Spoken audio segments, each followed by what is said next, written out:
everybody, this is Jordan from Wednesday Night Warhammer with another great tactics topic for you, how to not lose before you start playing. Let's build in 101. Let's get into it. I'm going to go over these 5 main topics in this video to help you have a successful list in whatever outing you're doing, whether it's just a beer and pretzels game or if you're competing at a RTT, GT, or any other kind of competitive level. Having these things in mind while you are writing and practicing your list is a great way to get more successful games at Warhammer 40,000. First up, you always need to be thinking about your format of your play. We'll discuss whether the beer and pretzels game, which is a great way to play, believe me, or if you are preparing for an RTT, GT, that kind of thing, how that kind of changes the direction in which you are going about your list, as well as what kind of missions and what is the scope of that tournament or event that you're playing at.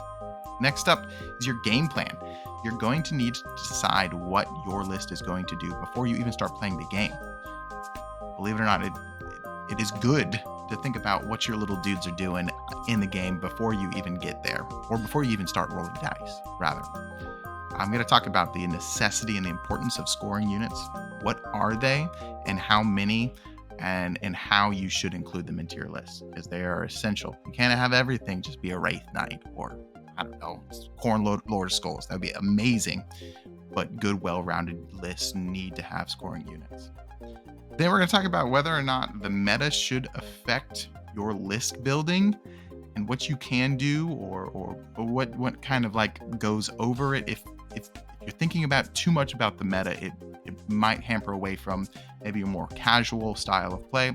But if you are going for a competitive scene and you are wanting to compete at an RTT, GT, or beyond, you should probably take a nod to some of the higher level lists and things that you can prepare for.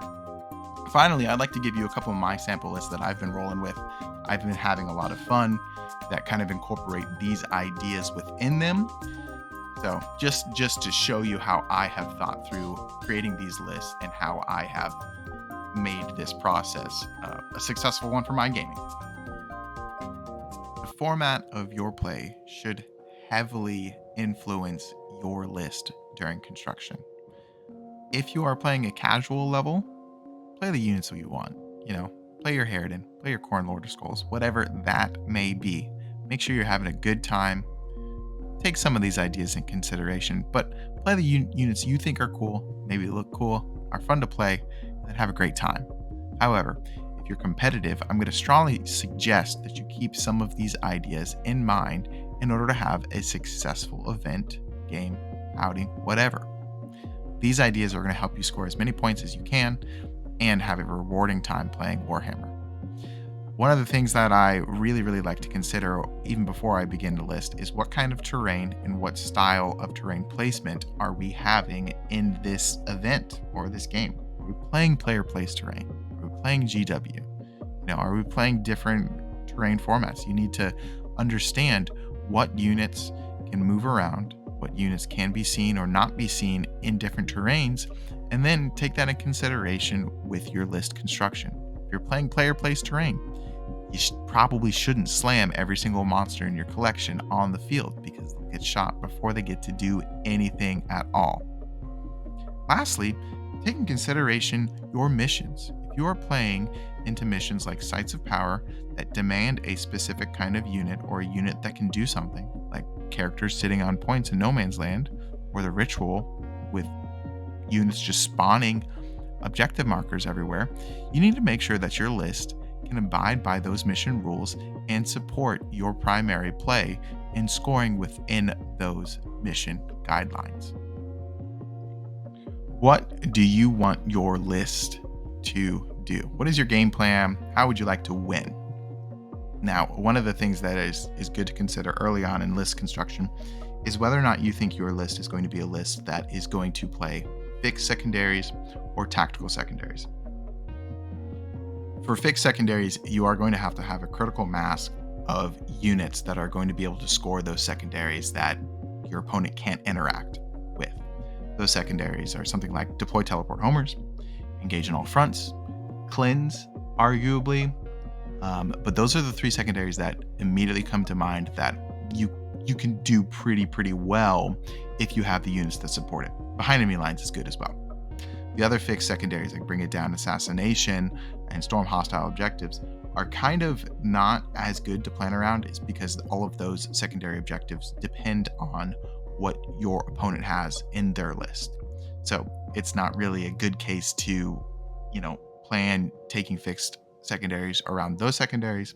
But if you can build your list to include units that 100% can get you engaged on all fronts, can score to your deploy, help teleport homers, can score behind enemy lines, or even cleanse those 4 secondaries, and that's a good way to think about incorporating fixed secondaries in your list. Now, I tend to believe that most lists in 10th edition are going to lean towards playing tactical most of the time. Now, that's going to change if you're playing into an opponent that has playing into Chaos Knights or Imperial Knights, or even orcs with a bazillion characters. You might want to go Bring It Down or Assassination and then just pick that second secondary. Could be a trap sometimes, though, not gonna lie. But if you are wanting to go fixed, I would say 75% of the time, then you definitely need to acknowledge that within your list building and make sure that your units that you include in your list can support going with fixed secondaries. Next for your game plan is deployment. Can you fit all of your units in your deployment? I think one of the deployments that is kind of a backbreaker for deploying is Search and Destroy. Search and Destroy, you could practice your deployment. It's the diagonal with 2 quarters on either side diagonally. If your army cannot fit within your Search and Destroy deployment, then that might be something that you need to take into consideration. Just know during that deployment, maybe, I need to put in reserves these couple of units in order for the rest of my army to fit nicely and for them to get around the board. It's definitely a thing to consider when you are building a list, is what kind of deployments you're going into and how your army can function and move around within those deployments. Then this is something that I like to do, and one of my buddies likes to do a lot, is to just go through actually deploying your army, even if you're by yourself on TTS or whatever, deploying your army into whatever mission, and then practicing what happens if you go first. Which units need to go where, which units need to score, which units need to hold points, which units are going to be staging for a turn 2 threat or turn 2 charge. If you take that into consideration during your deployment, during your list construction, and during going through playing this solitaire game with yourself, it can lead to a great amount of success when you're playing with other people at events or casual times. And lastly, which kind of incorporates with fixed and tactical, is how are you winning the game?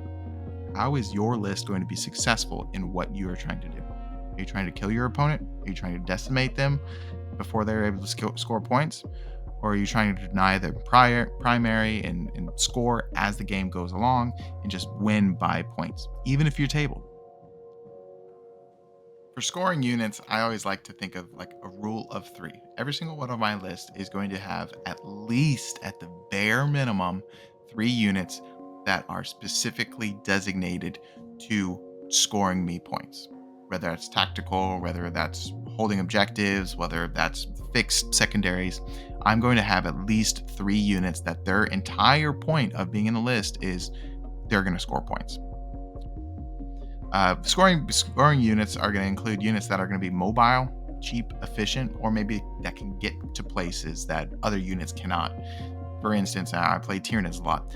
The Biovore with his Spore Mines, the Spore Mines are going to get to places where my other units can't, because they can just be shot 48 inches across the board, and then they're there. Space Marines with Inceptors, they can just be 3 inches away from anything. Fantastic unit. They can either drop in 3, steal an objective, drop in 3, do investigate signals or take a point, contest a point. Inceptors are a great example of another scoring unit. Another thing that are really good for scoring units are to initiate trade wars. A trade war is when you put a unit out and hold an objective. Your opponent is normally forced to take that unit off the objective by a couple of different ways. Either they can out OC you on the objective to make sure that they control the objective, so you have to react, or they're going to kill that unit.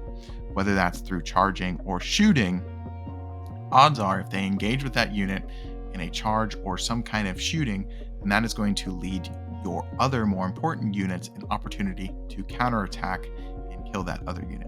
That's called a trait. You just put, like if I put gargoyles out on center objective, somebody goes out there, charges with corn berserkers or whatever, and the corn berserkers on the point, I'm taking off the point, yes, but then now my Exarchan can move around and get a true line of sight on the corn berserkers and kill that. And they've traded their corn berserkers basically for gargoyles, and I'm able to get a line of sight on them and then push up the rest of my units.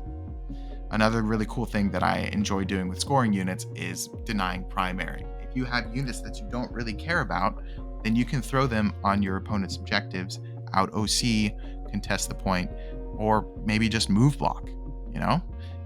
If you are denying your opponent points, then in a way, if you think about it, you are also scoring points, because that means you are increasing the difference of points in which you and your opponents are having. So scoring units, gotta have a minimum of 3 of them. It's best if they're mobile, cheap, and efficient for their points. Initiate trade wars is great because you don't care too much about your scoring units, but your opponent might have to commit more than what your units are worth, and then use them to deny primary. Taking away your opponent's points are sometimes as good, if not better, than scoring your own points. Now, if you are trying to compete at the highest, most competitive level, you are probably going to have to adjust the meta in some way. If you're playing at a more casual event, or you're playing in just 1 or 2 games with your friends, could not be too big of a deal, but I always do think it is a good thing to consider. A couple of questions that you need to ask yourself when you are writing your list, if you're worried about the meta, is what is currently strong? What armies are up top? Why are those armies up top? What do they do to make them the strongest armies? And what kind of game plan are they trying to play? What is weak? It's kind of funny, but you also need to think about what is weak.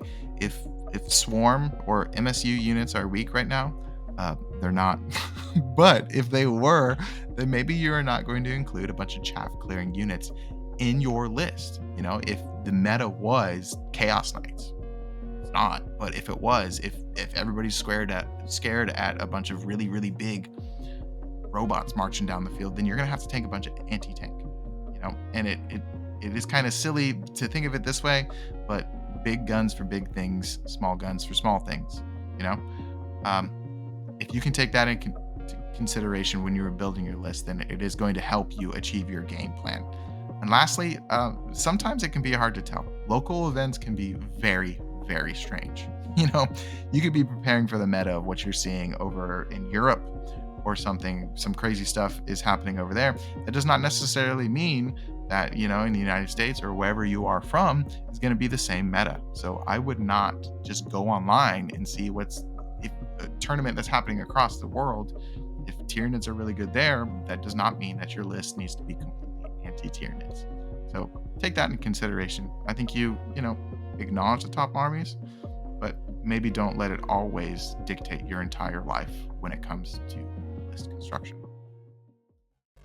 This is a list that I have had a lot of fun to play. It's my Bully Boys list. It has a lot of scoring potential, a lot of punching. I have a feeling it is probably not going to stay this way come July or August. I'm sure there's going to be some shakeups, but there's a lot of scoring potential in this list. So one of the key things we talked about in this video is scoring units. Now, in this list, I have Boss Snickrot, who 4 deploys, he infiltrates, he has stealth, low knob, and he can teleport once per game. Those are all incredible things that contribute to making a really, really strong scoring unit. He's efficient, he's cheap, and he can get to places where some other units cannot with that teleport as well as an infiltrate. Now, another really good scoring unit that the orcs have that many people might not think about is the 3 trucks. After my mega knobs or my knobs disembark from my trucks, they don't just disappear from the board. They can still score engage, they can still cleanse or whatever. And they're very efficient. They're only 65 points for a big truck that you just push up the field. That's not super easy to kill, and it's very efficient for what your trucks can do. In addition with this list, I really like the triple Storm Boys. It doesn't fit in every single list I play, but having 3 Storm Boys to have 2 units that go out, screen something, and then die, and then having one in reserves is really, really, really nice. So this list game plan is to, I'm not gonna lie, it is to lean more towards the tabling and absolutely demolishing your opponent with just durable, strong hitting units. But also, I have, you could argue 7 units that are kind of dedicated towards scoring with the 3 trucks, boss Snickerot, and then triple Storm Boys. That's really good. And it's just all about making sure that the units you're including in your list are able to do those things. And those scoring units are cheap, efficient, and they can get places. This is the Tyranid list that I am currently rolling with now. It has a large amount of scoring potential, and it still has the opportunity to pack a pretty strong punch with all of my big monsters. So in this list, I have 1, 2, 3, 4, 5, 6, 7, 8, 9 potential units that are dedicated specifically to scoring in some way. That's going to be the 3 Gargoyles, the Biovore, 2 Lictors, 2 Neurolictors, and then the Pyrophore. I normally reserve the Pyrophore in order to come in and do whatever secondary I need, or to just help me flame something off in a point. But either way, that is normally the plan. Those 9 units that are dedicated to scoring. How the Gargoyles are going to help me score is they're going to clear primary. They can contest primary very, very well with their large footprint and being OC2. I can string them out a lot to maybe touch 2 objectives, denying 2 points of primary for my opponent without committing anything else. The Lictors can forward deploy, infiltrate, and then move up again, or just screen out other people's infiltrates or scout moves. I really, really like them. Neurolictors are, they're oddly tanky with their 4-up invulnerable save and the -1 to be shot at a distance. They're really good. So if I'm going deploy teleport homers, I can dedicate them to a square behind terrain that's within 6 of the center. And if I'm getting 3s on deploy teleport homers every single turn, then it's still a successful game for me, because that's an automatic 15 points, and all I did was just put a Neurolictor behind a piece of ruin. So that's kind of my game plan with my scoring units with this list. And I've done a lot of deployment and making sure I can fit things in certain places with this list. So it scores well, and it also kind of packs a punch. Thank you so much for watching. Comment, like, subscribe if you enjoyed this content. If I missed something, if I didn't get it quite right, go ahead and let me know in the comments, and I'll make sure it's perfect for you next time around. Thanks for hanging out. I'll see you Wednesday.